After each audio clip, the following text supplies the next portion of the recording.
নারকেল তেলের সঙ্গে শ্যাম্পু মিশিয়ে একদিনে কালো জেদি দাগ তুলে ত্বক ধপধপে ফর্সা হয়ে যাবে। এই রেমেডিটি তৈরি করতে প্রথমে লাগবে হলো শ্যাম্পু। এখানে যে কোনো শ্যাম্পু দিয়ে আপনারা এই রেমেডিটি তৈরি করতে পারেন। তো এখানে আমি ক্লিনিক প্লাসের একটি মিনি প্যাক নিয়েছি, আপনারা যে কোনো শ্যাম্পু দিয়ে এই রেমেডি তৈরি করতে পারেন। এরপর শ্যাম্পুর সঙ্গে 2 নম্বর অ্যাড করে দেব খাবার চিনি। এখানে আমি অল্প পরিমাণ খাবার চিনি অ্যাড করে দেব। এরপর ভালোভাবে শ্যাম্পু এবং খাবার চিনি মিশিয়ে নিতে হবে। এরপর বাকি উপকরণগুলো এক এক করে এর সঙ্গে অ্যাড করতে হবে।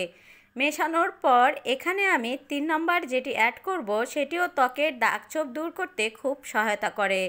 এখানে আমি 3 নম্বর অ্যাড করে দেব চালের গুঁড়া অথবা বেসন অ্যাড করতে পারেন। এখানে আমি 3 নম্বর উপকরণ চালের গুঁড়া অ্যাড করলাম। চালের গুঁড়া না থাকলে এখানে অল্প পরিমাণ বেসন আপনারা অ্যাড করে নিতে পারেন। এরপর তিনটিকে ভালোভাবে মিশিয়ে এখানে 4 নম্বর অ্যাড করে দেব নারকেল তেল। নারকেল তেল যাদের ত্বকে স্যুট করে না তারা এখানে অলিভ অয়েল অথবা ভিটামিন ই ক্যাপসুল একটি অ্যাড করে দিতে পারেন। এতে করে আপনার ত্বক থেকে বয়সের ছাপ দূর হয়ে যাবে। নারকেল তেল অথবা ভিটামিন ই ক্যাপসুল ত্বকে ব্যবহারে ত্বক থেকে বয়সের ছাপ দূর হয়ে যায়। শ্যাম্পু, খাবার চিনি এবং চালের গুঁড়া ত্বক পরিষ্কার করে, ত্বক ফর্সা করে। এরপর এখানে অ্যাড করে দিচ্ছি 5 নাম্বার হলো লেবুর রস। লেবুর রসের পরিবর্তে আপনারা এখানে টমেটোর রস অ্যাড করতে পারেন। টমেটোর রস অথবা লেবুর রস দুইটিই কিন্তু ত্বকে ব্লিচের কাজ করে, ত্বকের গভীর থেকে ময়লা পরিষ্কার করে ত্বক চকচকে ঝকঝকে করে।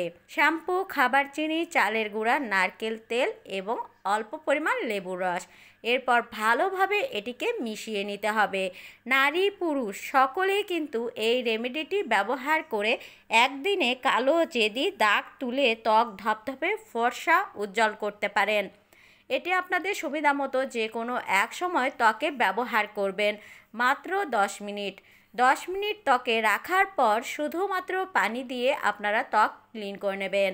সপ্তাহে অন্তত একদিন এটি দিয়ে ত্বক ক্লিন করে দেখুন। ত্বক চকচকে ঝকঝকে হবে, ত্বক থেকে দাগছোপ দূর হবে, ত্বক থেকে বয়সের ছাপ দূর হয়ে ত্বক ফর্সা উজ্জ্বল হবে।